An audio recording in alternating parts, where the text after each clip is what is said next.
Alcemos la Voz, un podcast de la Corresponsalía de Cuba del Servicio de Noticias de la Mujer de Latinoamérica y el Caribe, CEMLAC. Te proponemos encontrarnos el día 25 de cada mes para hablar sobre la violencia desde miradas diversas. Daremos voz a activistas y expertos, a personas con experiencia de vida y testimonios relevantes. Y claro, tus opiniones también serán importantes.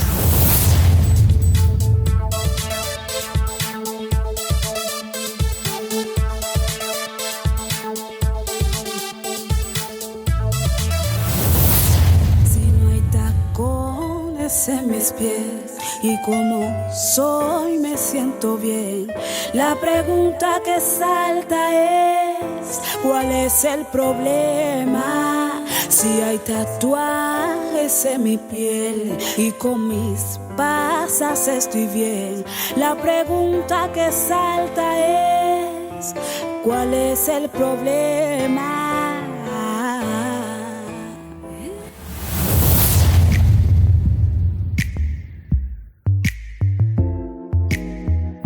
Hay comportamientos y situaciones comunes que pueden pasar inadvertidos o se naturalizan, pero que en realidad perpetúan desigualdades de género y que tienen de trasfondo la llamada violencia simbólica.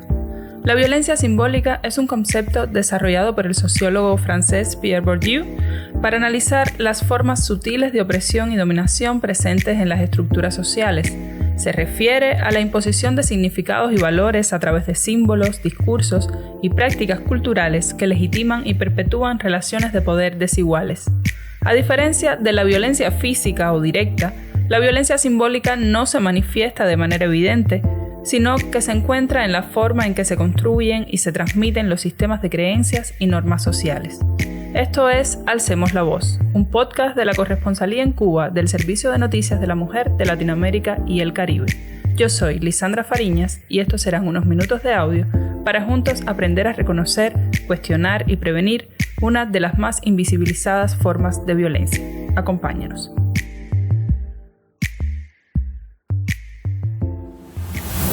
Yo vengo de una familia muy conservadora, donde la mujer es la que atiende a los hijos, donde la mujer es la ama de casa y el hombre es el que sale a trabajar. Yo veía diariamente a mi mamá levantarse temprano, atendernos a nosotros, atender a mi papá cuando llegaba del trabajo, tener la comida hecha, la ropa limpia, todo en la casa. Mi casa era un crisol. Y mi papá a veces me metía el día entero sin verlo porque estaba trabajando, incluso a veces días porque se iba a trabajar. Siempre nos criaron de esa manera, a pesar de que mi mamá también ponía a mi hermano a hacer algunas labores domésticas, pero realmente incitaba más a las hembras a llevar ese método de vida de la ama de casa, de cuando yo tuviera mi casa, mi pareja. Los vemos cada día, lo vivimos en nuestras casas, por ejemplo, que la responsabilidad de mantener la ropa limpia, planchada, lista de todos en casa sea de la mujer, que la responsabilidad de la cocina, de todo lo relativo a la cocina, cocinar, después fregar, después dejarlo ordenado, todo eso está visto como una tarea de la mujer y nosotras lo asumimos como tal generalmente. Hay pocos hogares en los que estas tareas se comparten como debe ser. Por ejemplo, también hay expresiones de los hombres de la casa, expresiones como esta: te fregué, te ordené la cocina, ya te recogí la ropa, como si fuera un favor que hacen los hombres a las mujeres. Cuando terminamos una comida entre amigos y familiares, normalmente ocurre con mucha frecuencia, son las mujeres las que con frecuencia se levantan a organizar la mesa, a llevar todo hacia la cocina, hacia fregar los platos, y no es así con los hombres. Los hombres por lo general se quedan dialogando, conversando, haciendo la sobremesa, y es algo que no tiene respuesta, es algo que no tiene un sentido lógico, porque como mismo lo hacen las mujeres, lo pueden hacer los hombres, no tienen ninguna discapacidad que lo prive de hacerlo. Por ejemplo, madre, mira, cuando Nancy está limpiando y lavando y eso, yo no dejo que haga fuerza. Yo le cargo todo el agua y le ayudo con esa tarea, ¿ves? Porque las mujeres son débiles, tú sabes. Otra cosa, cuando ella le compra al niño ropita rosada, lila y bobería de esas. Porque el niño tiene que vestirse como hombre, ropa oscura, qué sé yo, y que luzca bien.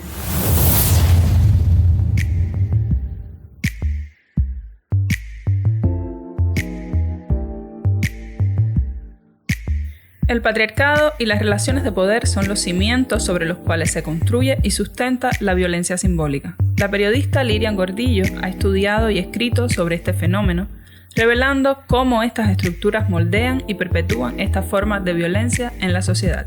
Escuchémosla.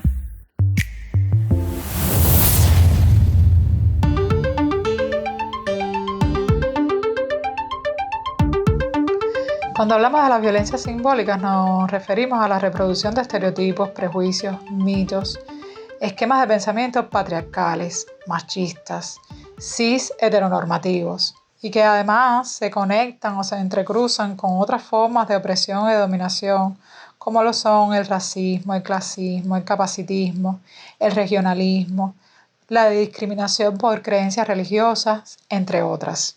Estas formas de violencia alcanzan la diversidad de medios de comunicación existentes en estos momentos. O sea, no solamente se pueden encontrar en los medios tradicionales como la prensa escrita, la radio, la televisión, el cine, la publicidad, sino también que alcanza toda la producción comunicativa de manera general que se puede hacer y se hace en redes sociales. Y sus ejemplos van desde la manera más burda hasta la manera más sutil. Aunque todas las personas sufren violencia estética, por decirlo de alguna manera, son más las mujeres las que lo sufren, las que lo tienen. Es una presión estética que viene dado, a consecuencia del machismo. Que si eres demasiado flaca o eres demasiado gorda, que si usas este bikini o esta truza, son cánones físicos que influyen directamente en la autoestima y sobre todo ocurre en las mujeres. Cuando la niña decide jugar con juguetes que no son ni de cocina ni que tienen que ver con el cuidado de bebés o la formación de una familia, muchas veces son juzgadas y hasta reprimidas por parte de otros miembros de la familia, generalmente por los padres, porque las niñas deben jugar con determinados juguetes y los niños son los que deben jugar con los carritos o con los indios o con juguetes que estén relacionados con deportes como el fútbol, la pelota, el baloncesto y demás.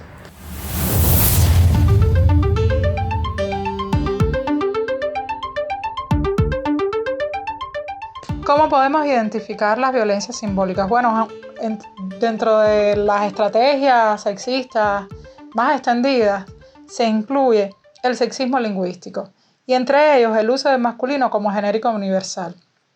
¿A qué nos referimos? Bueno, cuando hablamos de el hombre por la humanidad, cuando nos referimos al alumnado, pero nos referimos por los alumnos o los profesores para hablar de el profesorado. Esos son algunos de los ejemplos. Otra manera también de violencia simbólica en el lenguaje se incluye el significado diferenciado por género que se le da a determinadas palabras. Un ejemplo clásico es el de hombre público y mujer pública. El primero es una definición que otorga, ¿verdad?, rango público, importancia pública, mientras que las mujeres públicas se definen como las prostitutas. Esa definición, esa diferenciación también puede traspolarse a la visualidad, ¿verdad?, a otros recursos, no solamente al lenguaje escrito o hablado. La crítica feminista ha también identificado otras estrategias que son fórmulas clásicas de la violencia simbólica. Por ejemplo, la estandarización de los cuerpos de las mujeres en un cuerpo blanco, joven, grácil, delgado, con unas medidas y unos estándares de belleza hegemónicos. La fragmentación del cuerpo de las mujeres como estrategia también visual y del discurso. Por ejemplo, los cuerpos de las mujeres, fragmentos de sus cuerpos, han llegado a ser, por ejemplo, tanto la boca como los glúteos pueden ser la entrada de un túnel, una puerta de acceso a una terminal de trenes, incluso una montaña. Incluso la vagina de una mujer ha llegado a ser representada como una cueva en la que desollina un par de hombres, ¿no? Otra forma de violencia simbólica es el uso del cuerpo de las mujeres y de su sexualidad como estrategia comercial, como gancho comercial. La sensualidad de las mujeres, su sexualidad, su cuerpo, su erotismo, pensada y representada además para un otro que es masculino, pero no cualquier hombre, es un hombre heterosexual, de éxito, entendido con poder adquisitivo, con poder económico, casi siempre joven. Ejemplos de estas formas de violencia simbólica hemos tenido recientemente, se han movido mucho por las redes, en anuncios de bares, por ejemplo, que promocionan chicas con entrada libre. Si traes tal prenda puesta, pues con entrada libre. O una manera muy burda, las mujeres que tengan unos glúteos de tal medida, pues pueden entrar de manera libre, ¿no? a este lugar. Y eso no es otra cosa que usar a las mujeres como carnada. Y no ya las mujeres en su identidad amplia, diversa, ¿no? O sea, el cuerpo de las mujeres, la sexualidad de las mujeres, ellas no son más que pura mercancía. Y esto realmente es lamentable, es vejatorio y es violatorio también de nuestros derechos, incluso de las leyes del país. El alcance de la violencia simbólica, yo creo que todavía no lo hemos medido o lo hemos aquilatado lo suficiente, porque yo soy del criterio de que tiene un impacto muy fuerte en la subjetividad y específicamente en las subjetividades de adolescentes y jóvenes, porque crea y reproduce además una visión de las mujeres como mercancía, de las mujeres como objeto, de las mujeres con una identidad para los otros, de las mujeres reducidas a su cuerpo, a su sexualidad y también a una sola etapa de la vida. Debo agregar además que la violencia simbólica también es el silenciamiento, es anular, es no representar a esa diversidad de mujeres, a esa diversidad de identidades de género, de orientaciones sexuales, a esa diversidad de cuerpos. Y violencia simbólica también es instrumentalizar esas diversidades en función de un interés comercial, de un interés económico o de un interés político.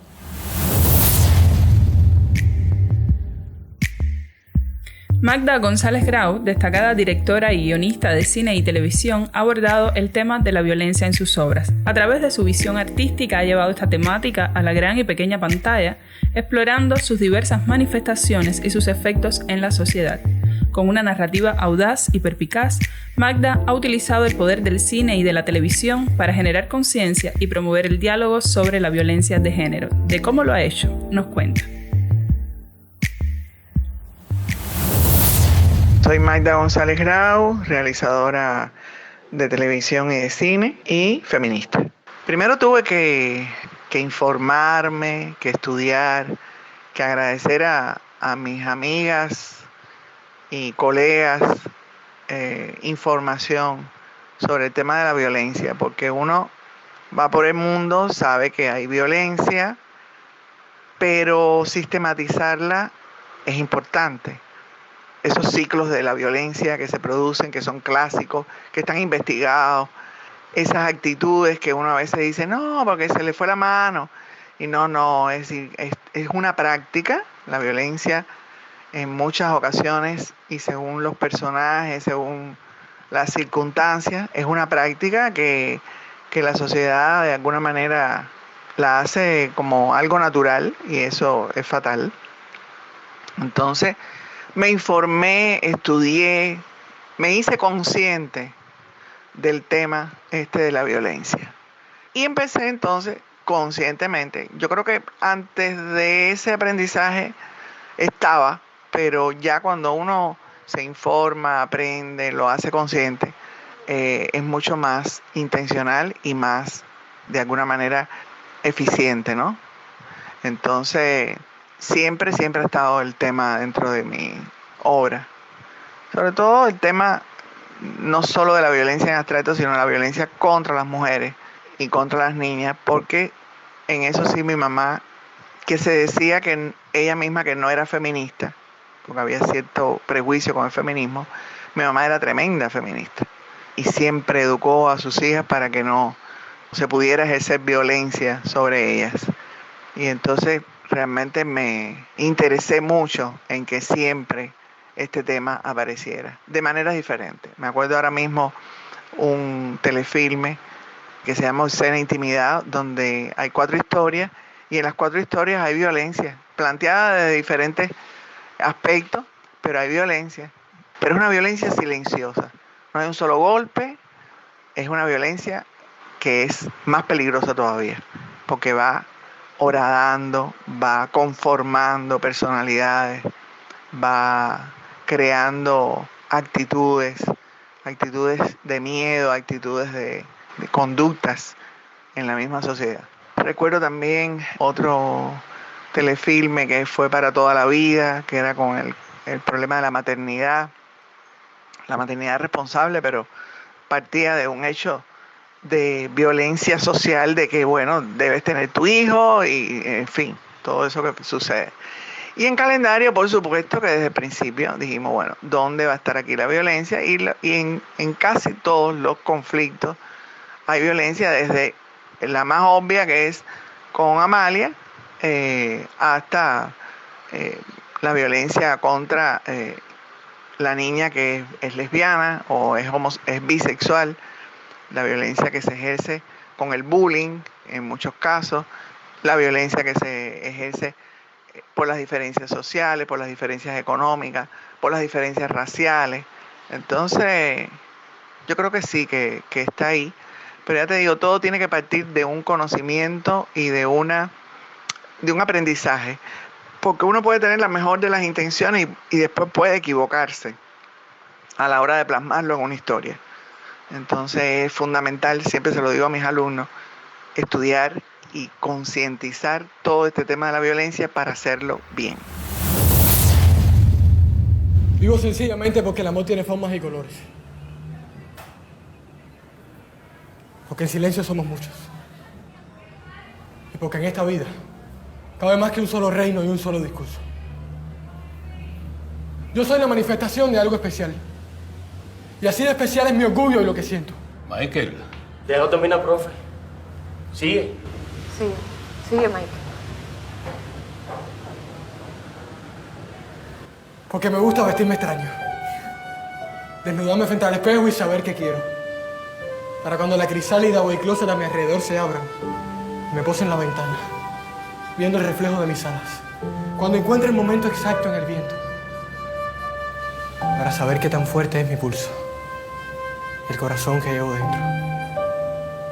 Para cuando me precipite desde las alturas. Para cuando ya no tenga miedo.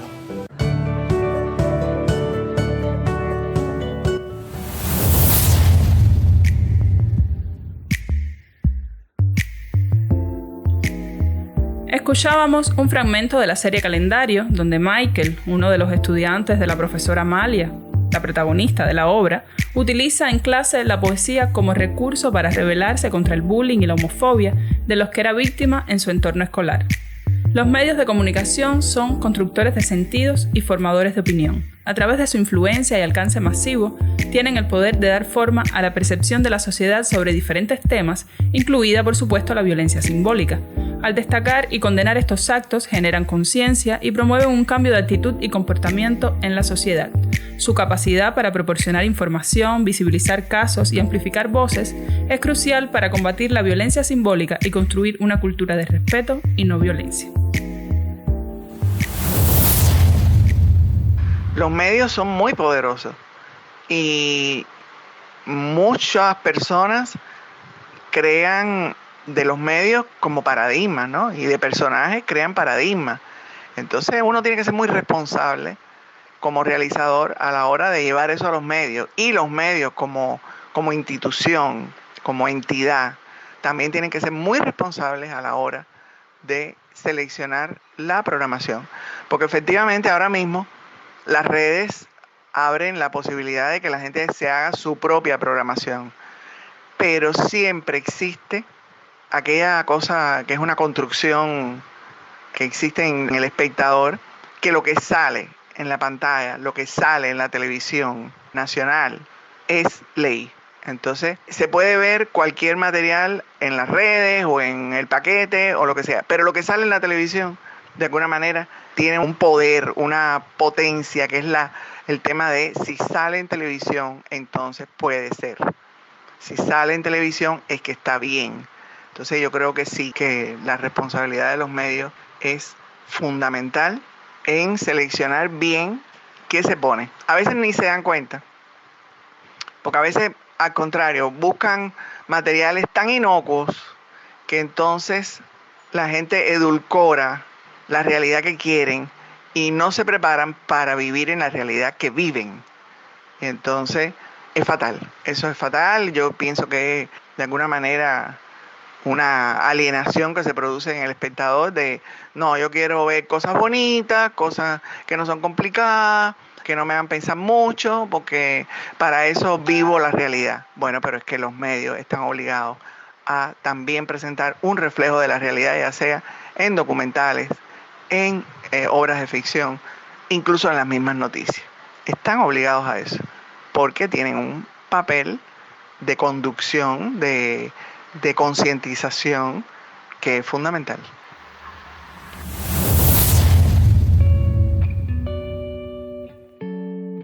Propuestas a voz.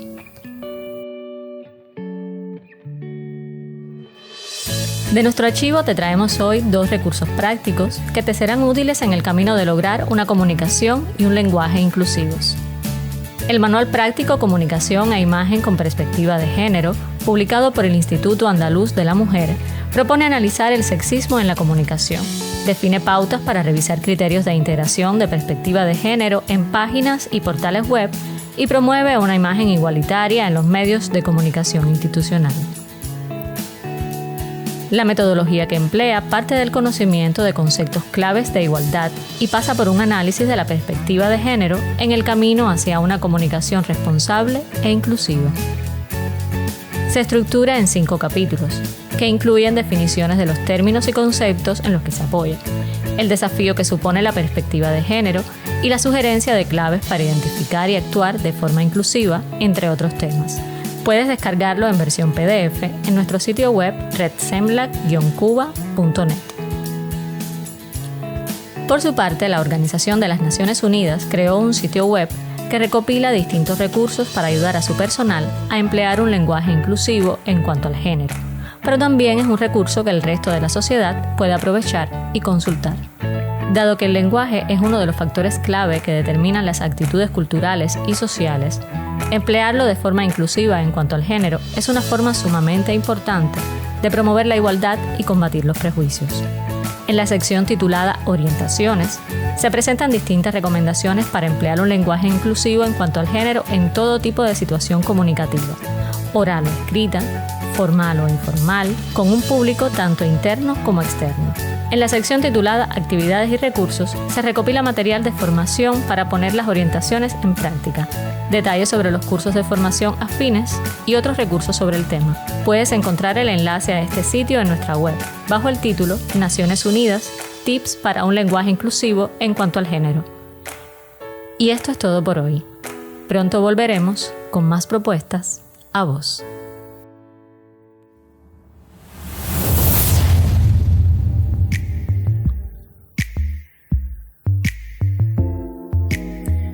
Ya estamos de vuelta en Alcemos la Voz. Hoy exploramos la problemática de la violencia simbólica. Desde el cine y la televisión cubanas, múltiples son los retos en el camino de desterrar estereotipos.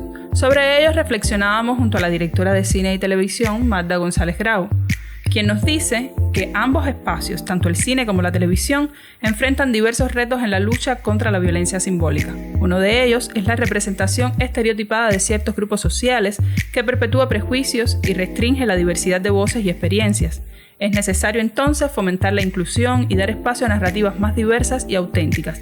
Además, es fundamental cuestionar y desafiar los roles de género tradicionales que promueven la desigualdad y, por supuesto, la violencia simbólica.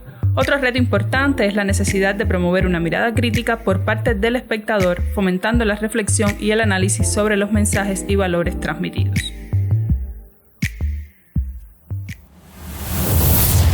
Los retos son todos, la vida misma. lo que está pasando en el país, que está en crisis económica, pero que la crisis económica, si uno es marxista lo sabe, lleva a crisis de valores, a crisis en la superestructura. Por tanto, yo creo que el cine y la televisión tienen un papel fundamental en eso, porque además de todas las manifestaciones artísticas son las más consumidas en este momento. Ya la gente no lee tantos libros, la gente no va tanto al teatro, la gente, o si va al teatro, son salas pequeñas, temporadas que no son largas, es decir, existe menos posibilidad, no va a exposiciones de artes plásticas, entonces realmente la gente sí consume mucho audiovisual. Por tanto, audiovisual y cine, ¿no? Entonces, el reto es tremendo, porque tienen que cumplir con esa demanda, pero cumplirla bien. ¿Y en qué camino estamos? Nos falta mucho por recorrer. Hoy mismo yo estaba en una reunión donde para alabar a una compañera que ha hecho una labor extraordinaria, se dice, no, porque ella se puso los pantalones. Es más, yo creo que ella nació con pantalones. Y todas las mujeres reaccionamos. Dijimos, ¿pero por qué? Es que no puede hacerlo con una saya. Es decir, esa cosa machista que tiene nuestra sociedad cubana, esa cosa de estereotipos de cómo debe comportarse una mujer, cómo debe comportarse un hombre, estereotipos con respecto también a la diversidad sexual, estereotipos con respecto a cómo valorar la violencia en un matrimonio, todas esas cosas hay que trabajarlas mucho porque hay mucha tradición y está en vena, mucha tradición además heredada y vuelta a heredar de que la violencia a veces es necesaria, es decir, la letra con sangre entra y si tú no le das una nalgada a tu hijo, él no va a entender nunca nada, por ahí.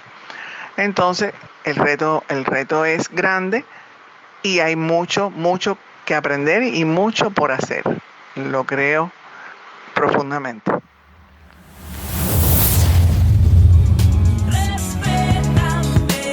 Respeta mi nombre, mi posición, respeto para todas lo que quiero yo.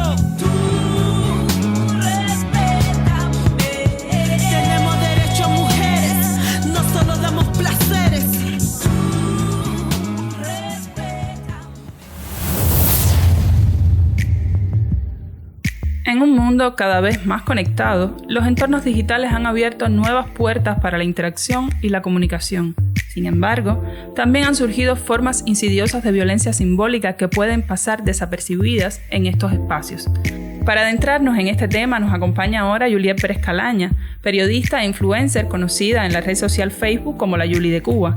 Desde su experiencia y perspectiva, Yuli nos guía a través de los desafíos que enfrentamos en la era digital y nos ayuda a entender cómo podemos combatir la violencia simbólica en estos espacios. Hola, mi nombre es Juliet Pérez Calaña, más conocida como la Yuli de Cuba en Facebook. Soy cubana, mujer, periodista, feminista y guajira. Yo sí considero que los entornos digitales son propicios para ejercer la violencia simbólica, incluso a veces agravada porque puede hacerse desde el anonimato, es decir, no saber la identidad de quien la ejerce, porque puede ser desde una cuenta falsa y que a veces se lleva a cabo desde recursos como, por ejemplo, los memes, que uno suele subestimar y suele decir, no, solo es humor, solo es broma, se parapeta en esto del humor, no seas amargado, es solo un meme, pero está ahí la violencia simbólica, un meme racista, un meme misógino, pero que uno lo deja pasar porque, bueno, para no ser tú la amargada, ¿no? Por ejemplo, el mero hecho de que los contenidos gráficos sean más visibles y que uno quiera dialogar de un tema, entonces le anexe una foto suya, como se dice, para no morir ignorado.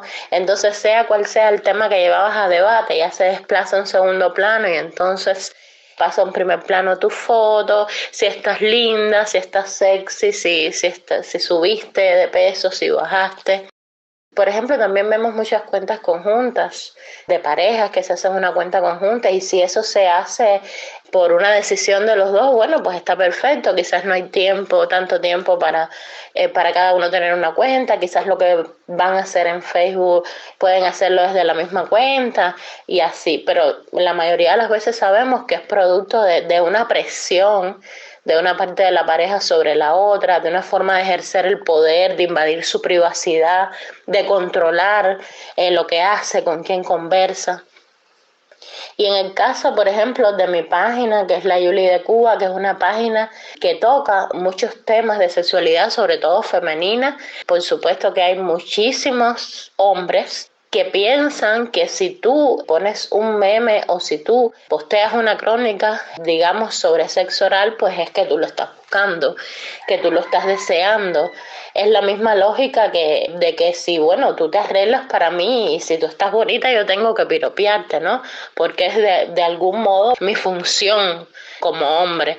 Pues lo mismo sucede. Y de eso, aquellos consideren que lo que tú estás hablando es un deseo tuyo, que ellos además tienen protagonismo a que invadan tu privacidad, es decir, ir al chat a ofrecértelo es nada. Mi comunidad en redes es bastante numerosa y variopinta y siento que hemos creado un espacio seguro donde podemos debatir de todo, donde podemos reírnos de todo, pero siempre desde el respeto de aceptarnos en nuestras diferencias, en nuestra diversidad, que al final es lo que nos enriquece.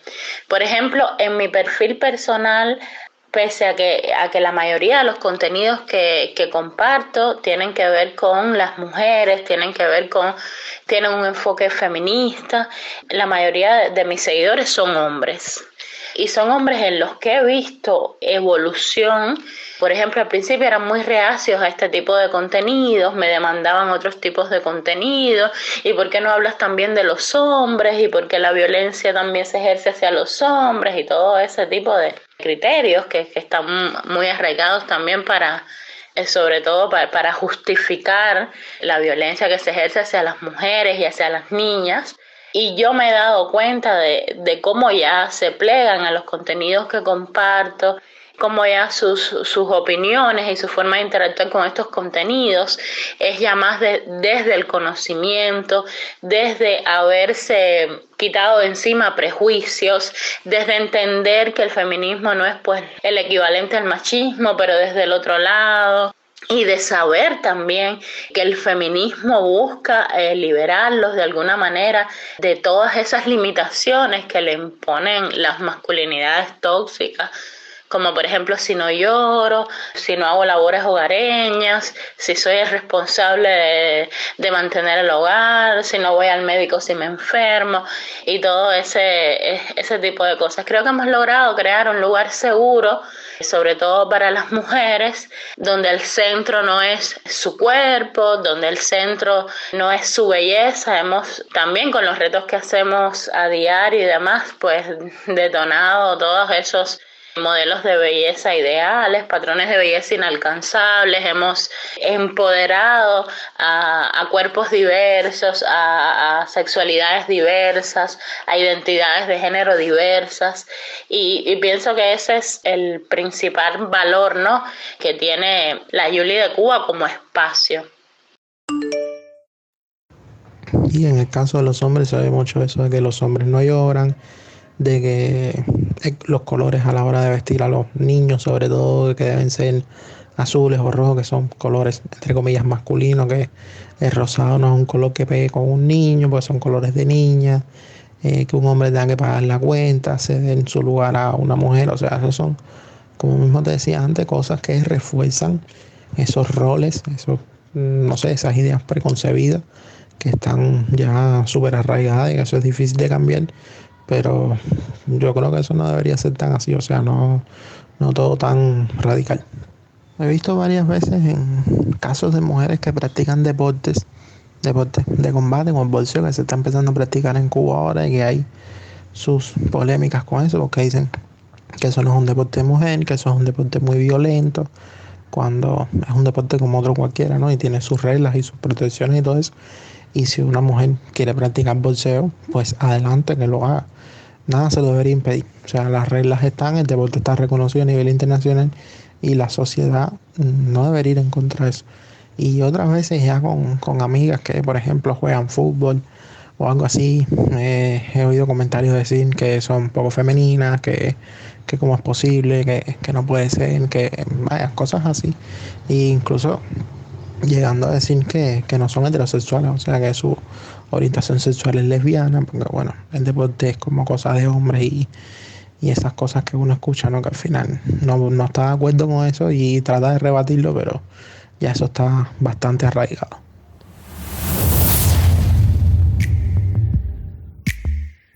La comunicación inclusiva es necesaria para desmontar mitos y la forma en que nos relacionamos, para tener otra óptica de lo que entendemos por vida.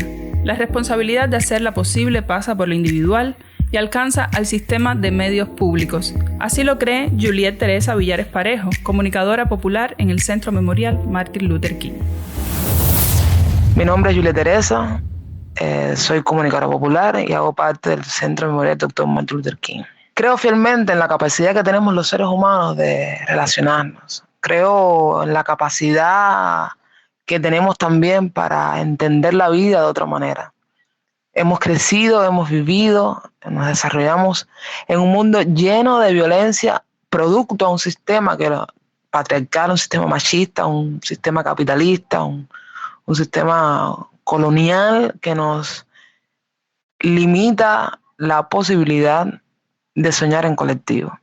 Y creo que la comunicación popular y la comunicación inclusiva es necesaria para desmontar mitos, es necesaria para desmontar formas en que nos relacionamos, es necesaria para tener otra mirada, otra óptica, otros espejuelos, otros lentes a lo que entendemos por vida misma, ¿no?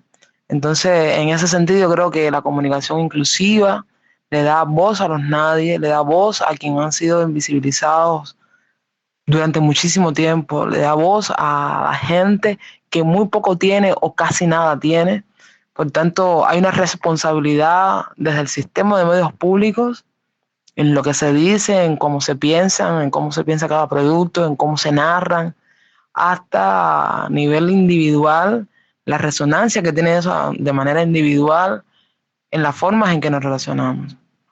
Por tanto, yo creo que hay desafíos importantes para Cuba hoy y primeramente es hacer un esfuerzo personal, individual, por entender que el sistema patriarcal, machista, capitalista, colonial nos ha marcado tanto y nos ha enfermado que es necesario tomar nuevas curas, nuevos medicamentos.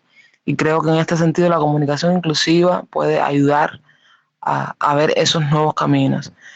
En segundo lugar, creo que es necesario crecer en colectivo. No somos nada si no lo hacemos en colectivo, si no lo soñamos en colectivo, si no lo profundizamos y aprendemos en colectivo. Por tanto, en cada base, en los territorios, en los grupos en que muchas veces nos organizamos, tenemos una responsabilidad con manos grandes para impulsar, para acompañar la fe y la espiritualidad del pueblo de Cuba, que se traduce también en una espiritualidad que desmonta las formas en que somos opresores o somos oprimidos.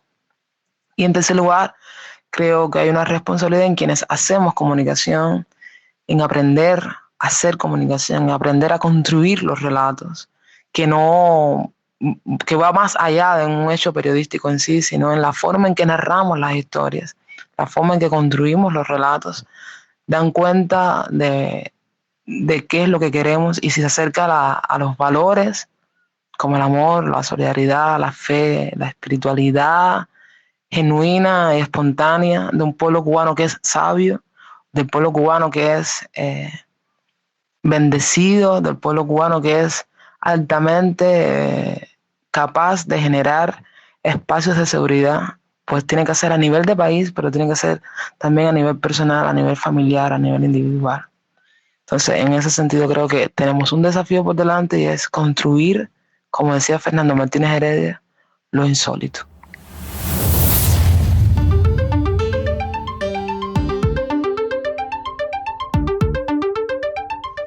Yo creo que es importante por una parte, promover una recepción de la comunicación pública, de los medios, de las redes sociales desde una visión crítica, ¿sabes?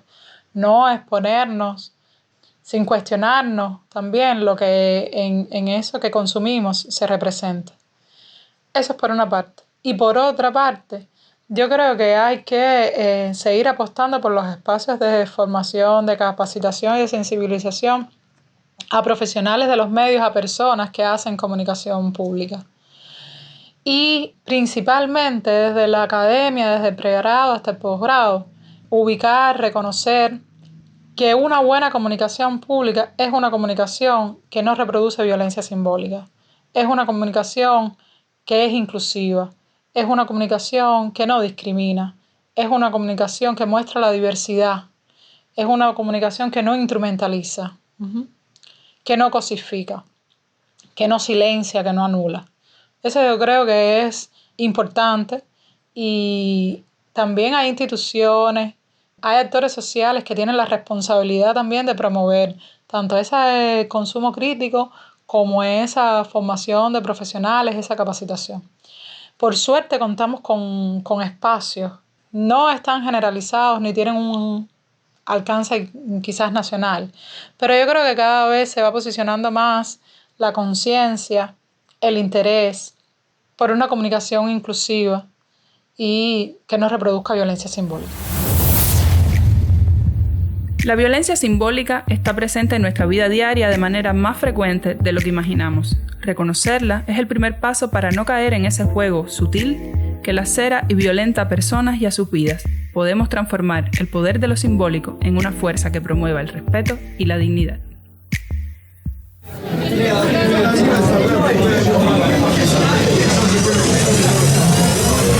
Y ya bajamos decibeles. Hasta otro encuentro en que alcemos la voz.